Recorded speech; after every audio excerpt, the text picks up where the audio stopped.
What's going on? Welcome into another episode of the Fantasy Football Fellows podcast. We are out here on Friday, September 23rd, 4:17 p.m. Central Time. I'm going to take roll call here quick. Lucas Wenzel here. Tyler Plath, are you here?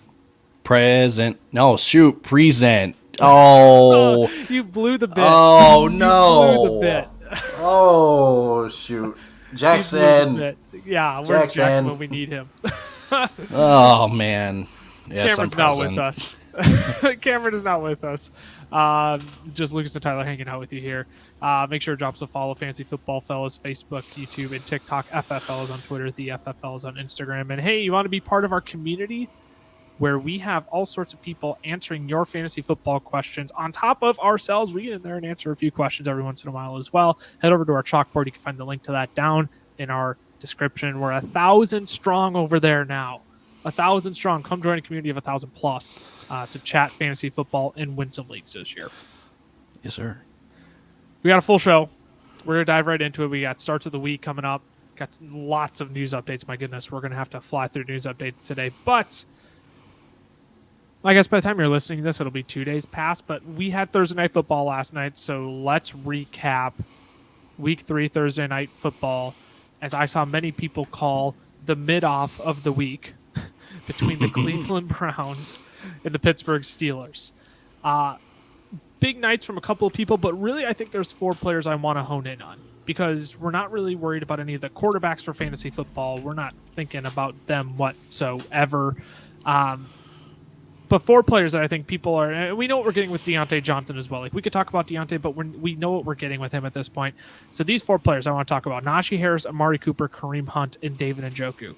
So first and foremost, Ty, how are you feeling about Najee Harris after last night? 15 attempts for 56 yards, a tutty, 3 receptions for only 5 yards, and a fumble, only 13.1 fantasy points. Look, that's the second straight week where he's been right around 13, and it hasn't been much better than that this year. This entire offense is struggling from an identity crisis. Like there's no, you can't even call them a run first team. You can't even call them a pass first team. You can't even call them a balanced team because they're just, I don't know. Like it's so hard to talk about because you just don't know who they are, which is hilarious to me that the same I'm pretty sure is it the same offensive coordinator from last year? I want to say Canada? It is, but I'm not positive. Yeah, I believe it is Canada still. Yeah, do you want to fact check that real quick so we don't spread the misinformations? Yep, go ahead. Keep talking, I'll fact check. So if Matt Canada was the offensive coordinator last year, and I know that he's the current one, so what changed? And we knew that Najee wasn't going to get 417 touches, because I saw that stat last night. We knew he wasn't going to get 400 touches again this year. He's not really on pace for even 250 at this point, if I'm not mistaken. Like we could do the math on it, but I believe you're correct. Let me continue to stall because no, you're good. That's going to be important for people to realize that we were projecting like 300 for him this year, and if he's not on pace to even get there, and he's more like 250, that's concerning. And you got to sell. Yes. Matt Canada is indeed the offensive coordinator still for the Pittsburgh Steelers, and I'm like scrolling through all the articles of everybody just ripping Matt Canada here. Yeah, and I'm sure after last night, it's not any better. Have you crunched your numbers? 17 games in a season, correct? Correct. He's at about 280 right now. So he's on pace for 280. Barely over 250 after a guy who saw nearly 400 last year. That's 120 less, which each touch, I'm not saying is a struggle and a half. Yes, it's a struggle and a half. Yes, 100%. I'm concerned for Najee. I'm looking to ship him off at this point. I mean, the fumble last night didn't help him at all, but no. I feel like No, I can't say that. That would have been outrageous. I was going to say the only piece of the Steelers offense you should have is Deontay. That's outrageous. No, that's outrageous. You should still have Najee Harris because I think he can turn Yes. it around, but you can still get enough for his name that I think whatever you get out production wise out of anybody, out of what the other person in your league will trade you, I think would still be okay about me moving on at this point. Yeah, I mean, the Steelers offense has a similar feel to the Eagles offense from last year. Do you remember, like, because people were pleading the Eagles to run the football until Yes. like week 6 or something?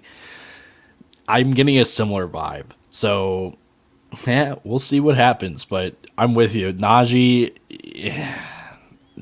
get rid of him when he still has the Najee value to him. How much on the dollar would you sell Najee for? I'm probably looking for a top 12 back still in return. Sure. But I'm not shooting for top 5 because I don't think that's likely to happen. Right. So if I'm trying to think of guys who are in this range right now.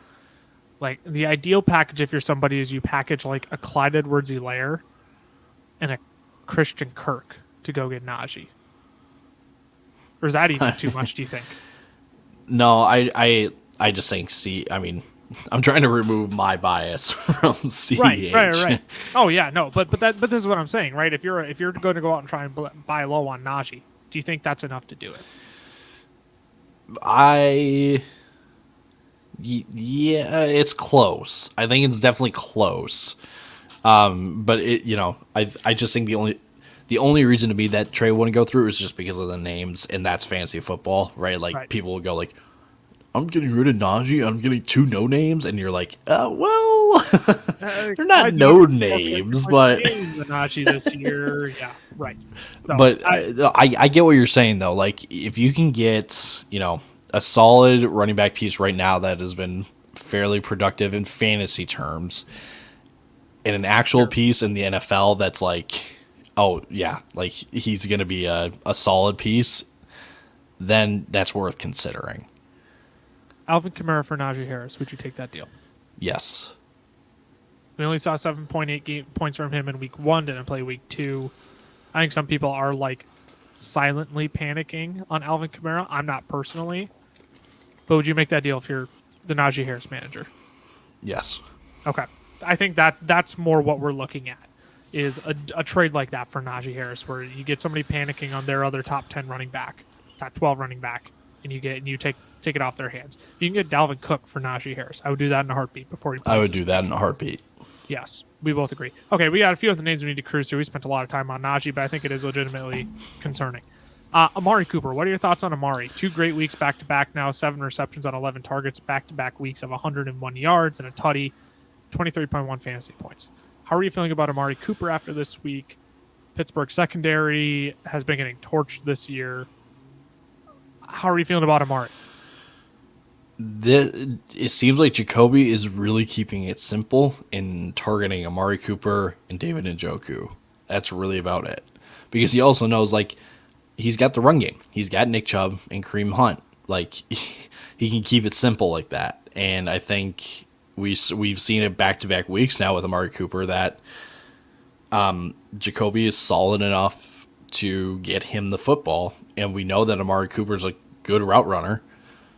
If I'm someone who is Amari Cooper, I'm feeling like he has been the biggest steal of the year so far because of how this offense has played so far.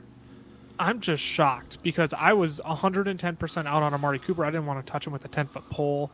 I want to see what the future weeks have, though, because this Steelers secondary really isn't all that great. True. So I get it. Amari Cooper's exciting. He's been good for 2 weeks. I'm not there yet. But I mean, you have to start him at this point. You absolutely have to start him. Let's talk about Nick Chubb's counterpart, though, because Nick Chubb did Nick Chubb things last night. 114 rushing yards and a touchdown for 17.4 fantasy points. Kareem Hunt, back-to-back weeks of less than 10 fantasy points, 12 rushing attempts, 47 yards, 3 receptions for 14 yards. We've been hyping up Kareem Hunt, my guy, a flag plant for me. Are you worried about Kareem Hunt at all, or is this just like the touchdowns will come? They just happen to go like Jacoby Brissett just happened to throw them to pass catchers this week. I mean, Kareem Hunt should have had a goal line touchdown last night. He had 3 tries, and they got stuffed on each one. Yep. I mean, and you add a touchdown to that total, he's at 15 points, right? So Right. I'm not overly concerned. I'm a little worried, though, because it's not just the goal line and the touchdown stuff. That offense looks completely different when they're running with Kareem Hunt compared to Nick Chubb. Yes. And that's what concerns me the most, is that for whatever reason, Kareem Hunt's only getting 4 yards per carry. And let me clarify, 4 yards per carry is pretty standard and is actually pretty decent, right? It's average, yeah. But when you look at Nick Chubb, who's getting less than 20 carries a game and going for over 100 yards, where are things going wrong? Yeah. And if I'm a Kareem Hunt manager, which I am, I've got to downgrade him a little bit. I don't know. I mean, you kind of have to keep playing him if you have the spot in your starting lineup, because you do know that he can break off a 20 piece at any moment. But these last 2 weeks have been pretty tough. Kareem Hunt and Amari Cooper for Najee Harris. Do you say yes? No. Okay. I mean, because it's a 4-point difference. Like you said, Kareem Hunt scores a touchdown. He scores more than Najee Harris this week. Right. We're having a different conversation around Kareem Hunt this week. Mm-hmm. So I'm not panicking, especially after what I saw week 1, because we know that's what Kareem Hunt can do. And Kareem Hunt is talented enough to be on that football field. I understand. Like, Nick Chubb has always been the better pure rusher than Kareem Hunt. Nobody was saying that Kareem Hunt was the better running back than Nick Chubb. My problem was always people saying, like, Kareem Hunt's a backup. I'm like, if he's truly a backup, he wouldn't be splitting snaps with Nick Chubb, right? Like, they see these guys as a 1A and 1B in this offense. So I'm not panicked on Kareem Hunt yet. I'm giving it one more week. Let's talk David Njoku, though, because we've spent 12 minutes on Thursday Night Recap, and we need to get to start to the week and all this news. David Njoku finally has this breakout game, 9 receptions on 10 targets for 89 yards and a tutty, good for 23.9 fantasy points. And, hey, the highest scoring player in Thursday Night Football last night. I've seen Njoku flown out on a few waivers now. Are you picking him up? Is he top tight end waiver pickup this week? I mean, I know it's too early to project that because we don't know who else is going to have a stud week. But in my mind, like, I've had David Njoku just camping on my bench because I figured this game was coming. I might sell high to him on a manager that's in desperate need of a tight end. If you drafted Cole Kmet, if you drafted Kyle Pitts, if you drafted TJ Hawkinson, I'm looking to sell Njoku to one of those managers after this week. Yeah, I mean, Njoku has not really ever been consistent in fantasy terms. And, right. I mean, here's a little insider information. Njoku seemed like he had mismatches all night. He really did. So I don't think that continues, especially because, again, Pittsburgh is Pittsburgh, and you're not playing Pittsburgh every week. Yeah, I'm with you. Go capitalize. And if Kyle Pitts flops this week, I'm going to the Kyle Pitts manager, and I'm saying I got David Njoku right here. And I'm not even going to say, like, give me Kyle Pitts. I'm going to say, give me, like, your second string wide receiver. Like, package for, like a Hollywood Brown, who I think still has a value that people just don't realize. Like, he's been disappointing. Too soon. Oh, sorry. Oh, I didn't even think about that. A Jerry Jeudy. A Jerry Jeudy. I would go trade him for a Jerry Jeudy. For those of you who don't know, we're going to be complaining on this podcast probably next week. Yeah, we'll probably be complaining next week. At any rate, yeah, I'd go trade David Njoku for like a mid-tier wide receiver too after this week, because anybody who has Kyle Pitts is going to want to give up Kyle Pitts for 1 week of David Njoku. But they might be willing to move off of a second-string wide receiver if you can package Njoku and a third stringer on your team to go get, a Jerry Jeudy of sorts. All right, Ty, let's move on to all these news and notes, and I'm gonna fly through them if you don't mind. Like, I'm not even gonna ask for much. We're just going to fly through them because there is a ton of them. We got the dreaded Christian McCaffrey news on on Thursday. Reported as an ankle injury. I remember seeing a tweet from our friend at the Fantasy Doctors, Dr. Jesse Morse. Here we go, was the quote. Thankfully, just reported as ankle stiffness. He's off the injury report, will be playing on Sunday. Dodged a major bullet there if you're a CMC owner. Justin Herbert has been throwing this week. It's all been good there, but there are some concerns around the functionality. I have seen some tweets that like pain tolerance and functionality are like hand in hand when it comes to quarterback play. To me, if Justin Herbert's throwing this week, I'm really not that concerned for Sunday.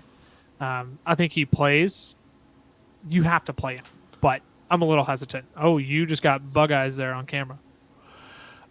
Did you see the Josh Jacobs news at all? No. According to Paul Gutierrez from ESPN, this is coming from our friend Alex Caruso. Shout out to you, Mr. Caruso. Josh Jacobs is not traveling with the team to Nashville. Oh. Hello, Zamir White. Hello, Brandon Bolden.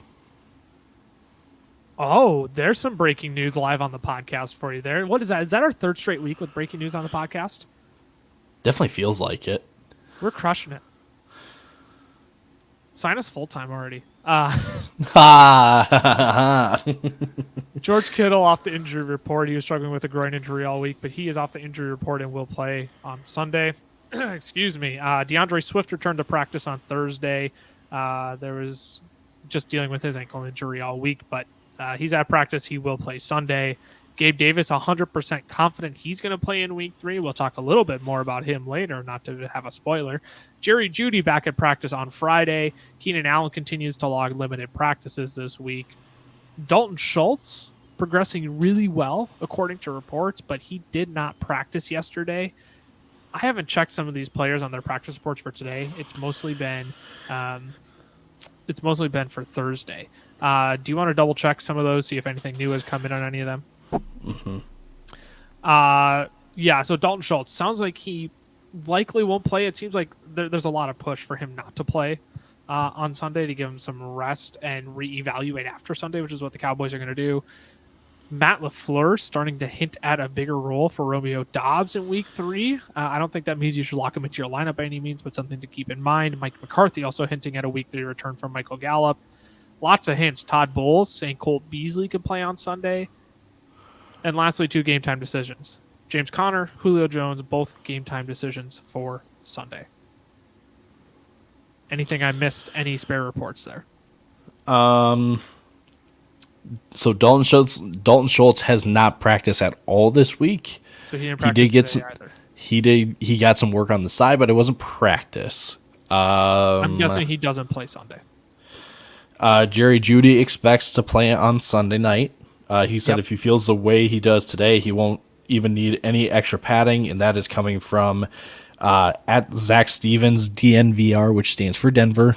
Yep. Sorry, that was unnecessary, but I just had to quote the source. Yep. I just had to quote the source. Looking up Keenan Allen stuff right now because that's also a pretty big name. Yes. He's really the only other one I'm concerned about in this list. Yeah. Everyone else is going to be playing on Sunday. Staley said that Keenan Allen is 50-50. So going up against the Jags, I'm going to lean like he's out. Yeah, lean towards the out. If Joshua Palmer fell on your waivers after Sunday, after 1 week utilization, I would go snag him up this week. And even if DeAndre Carter, I could see him as a spot start this week if you're desperate for a play. Yep, and then last one, Julio Jones. It sounds like every receiver has like an injury on Tampa. Yes. Like Russell Gage is also questionable, or suspended.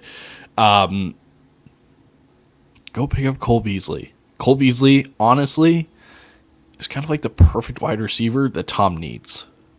I was thinking that at the back of my head of like Cole Beasley just fits that slot white, and it's not because he's white, people, but like just the play style of Cole Beasley is exactly what Tom Brady had in Tampa with a Wes Welker and Julian Edelman, who can run these option routes, right? And Tom reads them like that. He reads them better than any other quarterback.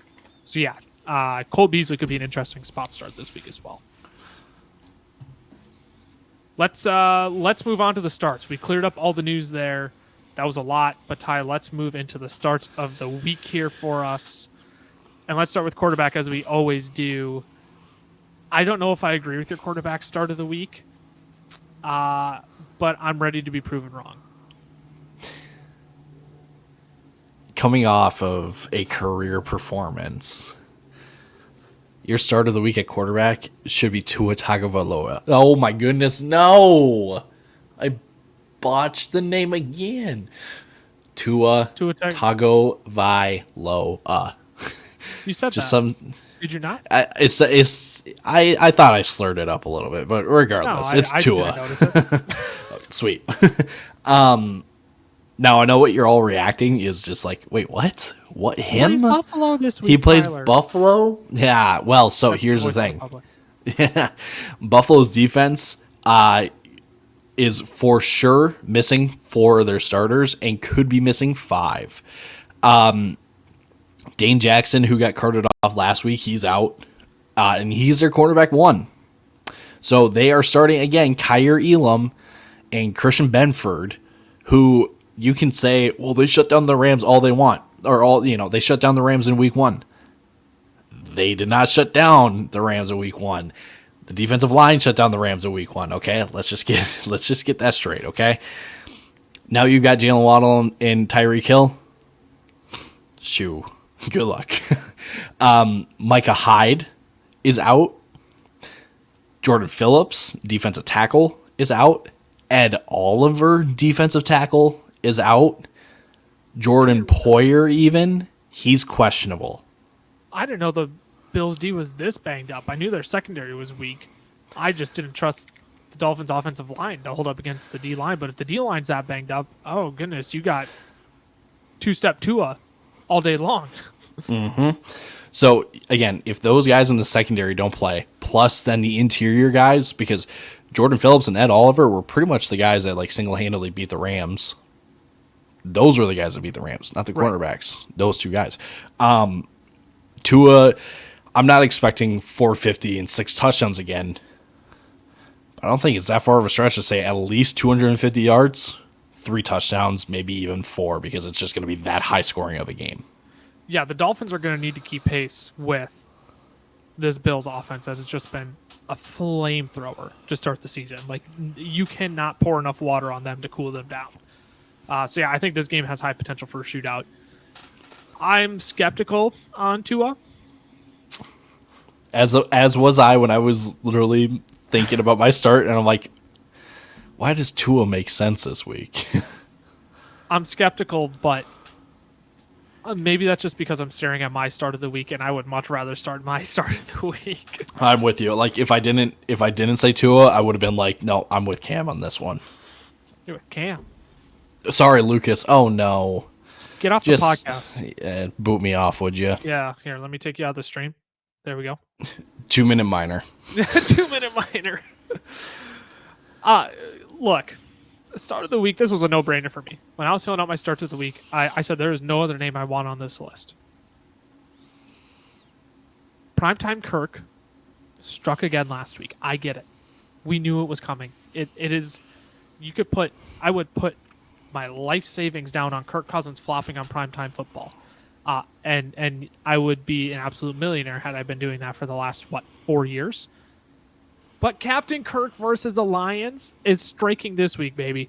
In Kirk's last 5 games against Detroit, he's averaging 296 passing yards a game, and he's thrown 11 touchdowns to 1 interception. This man feasts on the Detroit Lions secondary. In 3 of his past 4 meetings with Detroit, he scored at least 25 fantasy points, and Detroit has allowed the 5th most passing yards and fantasy points per game to quarterbacks this year. This is the perfect game for Kirk Cousins to get right. I'm expecting a big game from Justin Jefferson. I'm expecting Adam Thielen to be more involved this week. He was just kind of nowhere until the 4th quarter against the Eagles on Monday Night Football. I'm expecting Thielen to have a nice little week as well. Fire up, Kirk. Would you here? We're going to play a name game quick, Ty. We're going to play. I know this is your favorite thing, but there are a few quarterbacks this week that I think some people are hesitant on playing. Would you start Kirk Cousins over Tom Brady against the Green Bay Packers? Maybe. That sounds so crazy, but man, I feel like you got to write Tom, but oh man, I still lean Tom just like by a hair. Would you start Kirk Cousins over Aaron Rodgers on the other side of the football against the Buccaneers? Yes. There's one more name I wanted to ask about. Give me 1 second here. Because it's another quarterback who's struggled up. Oh, Russell Wilson. Would you start Kirk Cousins over Russell Wilson? Yes. Oh, I think I would rather start Kirk over Rodgers. I don't know if I'm sold on Russ or Tom, mostly because Tom is Tom. As soon as I doubt Tom, he pops off for 400 yards and 4 tutties, right? I feel like this week is a get right game for the Broncos against San Francisco. It's a tough matchup, but I feel like if now is the time the Broncos are going to figure it out, it's got to be right now. Otherwise, they're doomed. I love Kirk this week, though. If you want to start him over Russ, over Rodgers, over Brady, any of those guys, I wouldn't blame you. I wouldn't gawk at it. So, yeah, give me Kirk this week. Absolutely my start of the week at quarterback. All right, Ty, so you had Tua Tagovailoa as your start of the week at quarterback. Semi-questionable start of the week. No, not questionable. You laid out a really good argument for it. And you it's sold questionable. Me on it. It's questionable. Don't sugarcoat it. It's questionable, but hopefully the argument made sense. No, the argument made sense, and I think there are people who, experts in the industry, who would agree with you on that. That being said, your start of the week at running back, I love that you put this guy as your start of the week because I think a lot of people are just absolutely panicked and ready to take a victory lap. Just feed me Zeke. Okay. Look, I know Tony Pollard kind of stole the show from the backfield last week against the Bengals. Don't expect that again. Seriously. 5 points of his 19, right? Because he finished with 19. 5 of those points came from one run. That's not reliable. Not saying that it won't happen again. It's just not reliable. You cannot bank on a guaranteed 5 points on a single run. So, here's why Zeke is the start, though.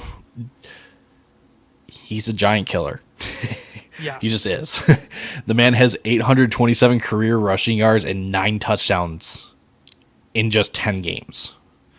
So he's averaging versus the Giants. So he's averaging 80 yards and a touchdown against the Giants. If that doesn't explain it enough, they're going to the Meadowlands to take on the Giants. It's Monday Night Football. Leonard Williams, the stud defensive lineman, because they don't really have anyone else besides Kayvon Thibodeau, but Thibodeau's more of an edge. Yeah. They've got really no one else on the defensive line. So Dallas's offensive line should have their way, But this game, it's been all over NFL Network that the Giants fans are getting pumped. Brian Daboll literally sent an email, and when it's just an automated message pretty much, but asking fans to wear white to the stadium for a whiteout, they are hyping up this game to the max. And you know what you do to kind of take a crowd out of it when you're the away team? You run the ball. Yeah, you don't let their offense get on the field. Take it from Vikings fans that did not learn that in Philly last Monday. Run the ball. Run the ball as many times as you need to take the crowd out of it, okay? And then here's a little cherry on top. The Giants have allowed the 9th most rushing yards to running back so far this season. So, yards are going to be a plenty for the running backs. I think Zeke finally finds the end zone because, I don't know, Kellen Moore is if he doesn't, Kellen Moore finds his way onto my coaches that need to be fired list, ASAP list. You know what I'm saying? Yes, no, absolutely. And unfortunately, he'll probably survive a little bit because they're without Dak, and so they'll just blame the woes on Dak and not get Kellen Moore out of there ASAP as possible. No, I like Zeke this week as well as the start of the week. My start of the week at running back for this week, David Montgomery. Actually had a really nice day against the Packers last week. Rushed for 122 yards on 15 attempts. I believe he had 15 fantasy points on that as well. Now he gets the Texans, who have allowed the 8th most fantasy points per game to running backs and the most rushing yards per game to running backs, or the most rushing yards total, to running backs. So, other thing about Monty, he's been dominating snaps over Khalil Herbert. Remember how that was a narrative coming into the season of like, Oh yeah, Monty is not the scheme fit, and right.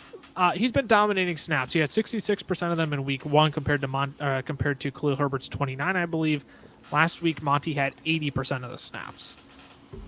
And Monty worked on 80 or less percent of he worked on less than 80% of the snaps, in each of his last 4 games to close out 2021, and he still finished as running back 4. So Monty doesn't need 85, 90% of the snaps to be relevant, especially in this great matchup against the Texans. So I fire him up this week. I think he's a great start if you want to fill him in as your running back 2. I'm very okay with that. If you throw him in at your flex, I'm okay with that as well. I'm expecting a nice little day for David Montgomery. Probably right around the 14 to 17 point range for him. So give me Monty as my start of the week at running back. Tua Tagovailoa, Ezekiel Elliott. You're taking a wide receiver also in the Miami and Buffalo game as your start of the week, Ty. it's Mr. Gabe Davis. And I feel, this one was pretty obvious, and then I looked at Lucas's, and I'm like, okay, yeah, I'm good on mine. So, sorry. No, you're good on yours. Again, this game is going to be it should be a high scoring game, and I'm pretty sure. Let me check this because I heard this morning. Vegas currently has the over under for this game at 53 points. High score. High scoring game. They Diggs will get his for sure.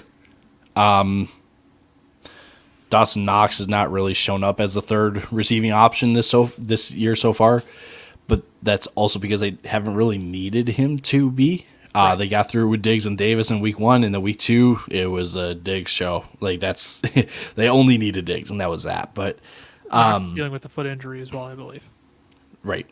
So again, high scoring game. Diggs and Davis are going to benefit again from the absolute hotness of this Buffalo offense. And it sounds weird to say it like that, but ride the hot streak because of this offense. Yeah, this offense is too hot to not start Gabe Davis, and against this Miami secondary, Xavier Howard's going to be on Stephon Diggs. I know the secondary is tough, but I'm not doubting Josh Allen in this Bills offense. They are too hot right now to not have these pieces in your lineup. So yes, Gabe Davis, I think, fire him up absolutely this week. My start of the week went with Kirk Cousins, David Montgomery. How about DK Metcalf? And I know what you're saying, Lucas, that one's obvious. I don't know if it's that obvious. He threw up a dud last week. Couple of duds to start the season. Let's get back on track this week. Going against Atlanta, they've allowed the 3rd most touchdowns and fantasy points per game to wide receivers this year. They've allowed 4 wide receivers to score 15 fantasy points across the first 2 weeks of the season. Michael Thomas, Jarvis Landry, Cooper Kupp, Allen Robinson have all scored 15-plus fantasy points. Don't be surprised when DK puts up 15-plus this week. Pete Carroll even said after the game last week, you know what we need to do? We need to get DK Metcalf the ball we need to get him the ball downfield more. Want to know what they're going to do this week against this Atlanta secondary that I believe has allowed the 5th most fantasy points to wide receivers lined up out wide? Get him the ball. And they said, let Geno cook. They said, we need Geno to throw the ball more. And I say, you're crazy. This is just double middle fingers at Russ at this point. But this offense needs to. They need to get into passing game rhythm. They can't keep DK around the line of scrimmage. I'm expecting a nice day from DK Metcalf. Fire him up against this Atlanta secondary. I'm all about DK Metcalf this week. Atlanta's defense is allowing the 3rd most points to wide receivers so far this year. Yes. 3rd most points and 3rd most touchdowns, I believe, as well. All right, Ty, let's wrap up the starts here with tight ends. I really love your tight end start of the week. I can't believe we're saying he's a start. I didn't think this day would come. It's Tyler Conklin. Conk. And the only reason why little you bit should start for him, fantasy footballers, but it's too fun. It's too fun to not say. the only reason why you should start him is because he's got the best name on planet Earth. That's it. You can Not say yours. Conklin, Yeah, not Conklin. It's Tyler. coming from No, Tyler. coming from Tyler. Get it? It's a play on words. Jeez. Okay. Look, Tyler Conklin doesn't have the highest ceiling when it comes to tight ends, right? He doesn't give you a ceiling like a George Kittle does, or like a Travis Kelce, Mark Andrews. But he does have one of the more safer floors when it comes to tight ends. And really, when you're trying to figure out who your tight end should be, as nice as it is to have a ceiling guy, once you get past Kelce and Andrews, just look for floor. Okay, like that's just how you have to treat tight ends. And Tyler Conklin is proving to be one of the more safer options this year already. He's tied for 5th in receptions. He's 5th in targets amongst all tight ends. He's got a 16% target share, which doesn't sound like a lot, but here, let's put this into perspective. It's 2nd most on the team. Flacco's been spreading the sugar out, baby. He has. Being the 2nd option, I mean, I'm using that very loosely because obviously he's not the 2nd option in this team, but he's been playing like it. You have to play him. Have to play him. And especially against a Bengals defense that has been kind of, they've allowed receptions all over the field, lately, first 2 weeks. You should fire up Conklin until proven otherwise. I mean, I'm trying to remember where I said this, and maybe in a TikTok video, but preseason reports about Tyler Conklin were saying that he's poised for a breakout year, not because of his role, but also because of his talent and the scheme fit that he is. And he was a preferred target for Zach Wilson. So not only are you benefiting from the current and the now with Joe Flacco, you're almost setting yourself up for success later when Zach Wilson comes back. Again, that will need to be proven, but I'm just saying there's evidence for Tyler Conklin being a legitimate option when it comes to fantasy football. I can't believe we've come to this, that we're saying you should start Tyler Conklin. I can't believe this. And meanwhile, the Vikings are letting Irv Smith drop bombs on 60-yard touchdowns, and okay, but let's be real. Conklin couldn't. Conklin wouldn't. Have we ever seen Conklin like 30 yards down the field? No, we never have. Bengals also allowing the 7th most yards to tight ends this year, so there's a little bit of icing on the cake for a Tyler Conklin start this week. All right, my start at tight end though. Well, Ty, you can start doing some prep on the next segment for us here. Also, a great name for Tyler. It's another Tyler. Yeah. We're suggesting start 2 Tylers this week. How about Tyler Higbee? This man has been. When I dove into the numbers on Tyler Higbee this year, like when I say I was absolutely bamboozled, like absolutely just floored. I couldn't believe it. He's 1st amongst tight ends and targets. He's 3rd in receptions. He's 4th in snaps. He's 6th in receiving yards. The man is a walking top 10 metric at the tight end position this year. Tyler Higbee. Now he gets the Cardinals, who, people, they have allowed the most targets, receptions, yards, touchdowns, and fantasy points per game to tight ends this year. This is the most obvious start at tight end you will be able to get all year if you don't have Mark Andrews or Travis Kelce on your team. This is the most obvious start. Tyler, would you rather start Tyler Higbee or TJ Hawkinson this week? Tyler Higbee. Would you rather start Tyler Higbee or Kyle Pitts this week? Let's just shoot big dogs right away. Sorry, Tyler Higbee. That's spicy. I think I would still start Pitts. I think this is a get right game for him. But like this is what we're talking about. Tyler Higbee or George Kittle coming off of injury against Denver. Stout defense this year. I lean Higbee just because I don't think Kittle has his normal role, just being first game back. First game back. Jimmy G back in the offense, though. Just another thing to consider. True. But after those 4, you get Darren Waller. I'd rather play Darren Waller over Tyler Higbee this week. But once you get past those top 5 guys, I'm going Tyler Higbee almost the rest of the way. Dallas Goedert, Tyler Higbee this week. Eagles get the Commanders. Washington Commanders. It's close, and I think it could go either way. I think you could go either way. Goddard's looked nice this year. I would go Higbee. A smash start on Tyler Higbee. If you're streaming tight ends, get Tyler Higbee on your team and throw him in your lineup this week. He is the most obvious start at tight end this week, this year. At this point, he is the most obvious start, if you ask me. Those have been our start of the weeks. Tua Tagovailoa and Kirk Cousins at quarterback, Ezekiel Elliott and David Montgomery at running back, Gabe Davis, DK Metcalf, Tyler Conklin, and hey, another Tyler Higbee. Yeah. I was not expecting that. Let's move on. Let's wrap up the podcast here in another 5 minutes or so. Let's cruise through some player props for week 3 over on Prize Picks. Prize Picks is fantasy football where you can go create parlays on fantasy scores and other stat lines as well. We love looking at the fantasy score stats, but also we're going to talk about some player line stats here as well. Make sure when you do use the promo code FELLAS, Prize Picks will match your first deposit up to $100. Ty, what do we got for props this week? Ooh, good question. As I'm currently scouring the current lines and stuff, let's start off with maybe one of the more fascinating players going into this week, Garrett Wilson. Yeah. Okay.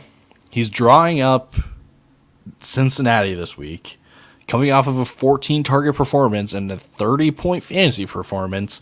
His line is at 10 fantasy points. What did he score week 1? Week 1. 4? Let me. Nope. It's going the wrong way. It's going the wrong way. 9.2. I would take the over. I lean the over as well. Mostly because I'm just expecting the Bengals to either. I mean, it's going to be a very clear under, or it's going to be like a 13-point week for Garrett Wilson. I'm going to bet that they're going to have to throw the football to stay in this game. I am expecting the same. Darren Waller, 12 fantasy points going up against the Titans this week. I believe Titans haven't been that great against tight ends this year. I'm going to take the over on that. And here's even more confirmation to take the over. No Hunter Renfrow this week. Oh, Hunter Renfrow was out. We should have included that in the notes. I missed that. Titans have actually been semi-decent against tight ends this year. Allowed... oh, wait. No. Yeah, Titans have been pretty good against tight ends this year, allowing the 5th fewest fantasy points per game to tight ends. But with no Hunter Renfrow, I'm taking Waller. Yeah, I think it's going to be a field day for Devontae Adams, though. I think Devontae Adams is going to have a field day. Yep. Yeah, against the wide receivers, Titans have allowed the 5th most fantasy points to wide receivers this year. Who did Tennessee play week 1 again? Oh, Giants. No, Saquon Barkley's field day. Right, and yeah, they don't really have a tight end, and then they played Buffalo, and Dawson Knox put up 9 points. 8 points, I believe. Darren Waller at 12 with no Hunter Renfrow, and possibly no Josh Jacobs. Yeah, if he didn't travel with the team, I'm going to say no Josh Jacobs. I'll take Darren Waller over. Let's look at Michael Thomas going up against the Panthers this week. 12 fantasy points is his line this week. Panthers been sneaky good against wide receivers this year, allowing the 5th fewest fantasy points to wide receivers this year. The thing is, though, Lockdown Corner, remind me of his name, excuse me. I literally just read the article today. He's been covering Dante Jackson. Thank you. He's been covering the speedsters on the outside. So I think he gets paired up on Chris Olave this week. I would not start Chris Olave this week. I'm not betting against MT, though. 22 fantasy points week 1, 18 last week. If his line's only at 12, give me 6 for 6 over the middle, 6 for 60 over the middle. I'll take the over. Mm-hmm. Bingo.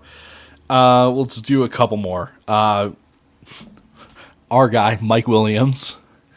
Yeah, what's his line out with no Keenan Allen if he's 50-50? Yeah, no Keenan Allen, or possibly no Keenan Allen. Let's add his that. His line's got to be at like 12. It's at 14. Oh. That's a little close for comfort for me. And they have it's a decent matchup this week. They got Jacksonville. Jags this week. Give me the over on that. Yep. Life's too short to take the under. Let's see. Jacksonville's given up 4 touchdowns, roughly 100 yards a game. No.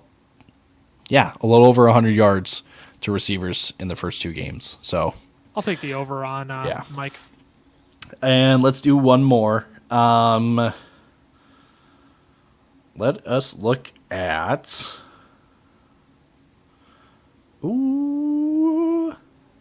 Kyle Pitts. Oh. You're going to make me put my money where my mouth is after my Kyle Pitts statement, aren't you? Maybe. Get right game for Kyle Pitts. I got to take the over, whatever the line is. It's at 11 fantasy points. The Falcons get the Seahawks this week, who I believe have also not been that great against tight ends this year. Seahawks allowing about 10 fantasy points per game to tight ends this year. They've been awful against the run, though. Oh my goodness.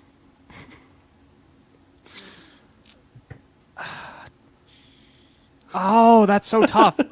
I know. If it were 10, I would take the over. If it were 12, I would take the under. Yep. 11 is about perfect for that line. So, good on you, Prize Picks, for getting the line absolutely right. I'm going to take the under, and here's why. Ooh. Top 3 target shares in the NFL. Do you know who they are right now? Cooper Kupp is one. Cooper Kupp is one of them. Cooper Kupp is one. He's number 1 at 38%. Stephon Diggs. Not Stephon Diggs. Interesting. Devontae Adams? Not Devontae Adams. Then who are the other 2? You have A.J. Brown at number 2 with a 35% target share. You ready for number 3? You're going to be blown away by this. It's Drake London, isn't it? It's Drake London. He has a 35% target share right now. I'm going to take the under. I don't think that changes. I know Seattle or Atlanta needs to win games. They've also been in position to win games because they have Drake London, and he's been absolutely incredible for them. I'm going to take the under on 11 for Kyle Pitts. I guess he gets 10.5. Yeah. Let's just end it on a feel-good one. Cooper Kupp is at 23 points. That's an easy over. Smash it. They got the Cardinals this week? Yeah. Smash it. Yeah, that's an easy over. What's Jonathan Taylor's at? They got the Chiefs. Colts get the Chiefs. Chiefs have allowed the 3rd most fantasy points to running backs this year. 18.5. Yeah, I would lean the over on that. I think I'm ready for a bounce back game for Jonathan Taylor. I'm thinking 120 and a tutty probably. That'll get you right to 18. And if you get the fractions of a points, I would lean the over. That's probably not the correct way to play that, but Jahan Dotson's also at 7 fantasy points. That feels like a relatively safe. Feels like a safe over. Yeah. I mean, he's gone 18 and 17 first 2 weeks. So yeah, Darius Slay can't cover everybody. Terry McLaurin is the one. He's at 11 fantasy points, I think, on Prize Picks. Yep. I would lean the under there, even though he's been okay against Slay. But now they have all these other weapons. So yeah, I would be okay taking Terry McLaurin. Can I blow your mind about McLaurin real quick? Yeah. His line's at 11 fantasy points. In his last 4 games, in the 2 going back to the last 2 from last year, he's gone 13, 13, 13, and 12. But he played Darius Slay in one of those games, too. He played Darius Slay in Week 17 last year. He did. They have other weapons now. They didn't have other weapons last year. They didn't have Curtis Samuel. They didn't have Jahan Dotson. I don't think Carson Wentz forces it to Terry McLaurin. This is why, I feel like this could be like a Carson Wentz just total, does he have an interception line? If he's at half an interception, I'm taking the over. I hit on that one last week against the Lions. This is going to be the Carson Wentz, we knew this wasn't legit game. I just have that feeling in my bones right now. Nope, because Prize Picks knows that he will. They saw Kirk Cousins last week, and they said, we are not putting up a Carson Wentz interception line unless it's at 2.5. Yeah. Oh. Well, there we go. Player pops over on Prize Picks. Make sure to use the promo code fellas. Get a 100% match on your first deposit up to $100. We will be dropping some of our favorite plays of the week over on our chalkboard, which you can find down in the description of this podcast, whether you're listening on Spotify, Apple Podcasts, Google Podcasts, or watching the video on YouTube.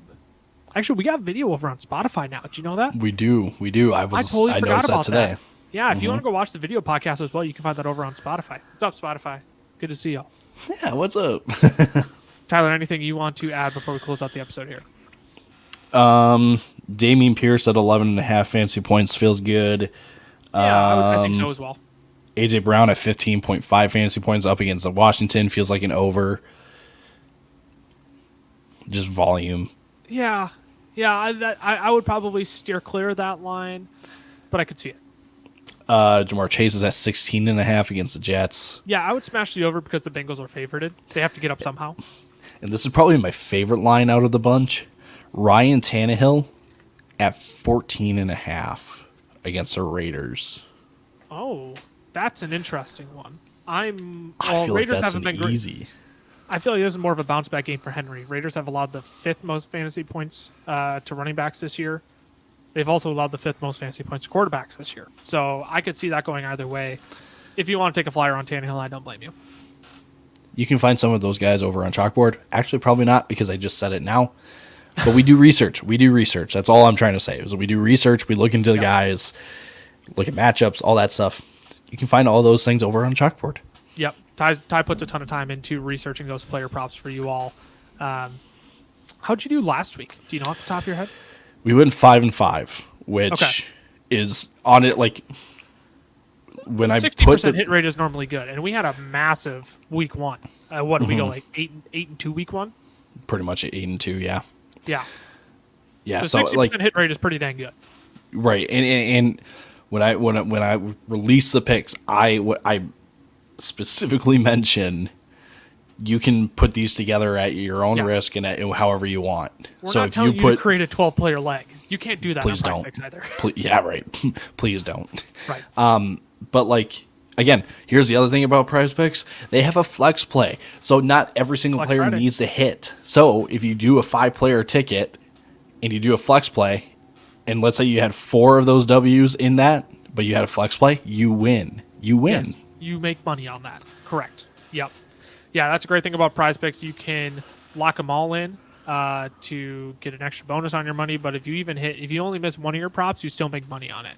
That's why we love PrizePicks. So, yes, that was this episode of the Fantasy Football Fellas. That was such an awkward ending. I transitioned out of that so poorly. I'm just going to name that reality.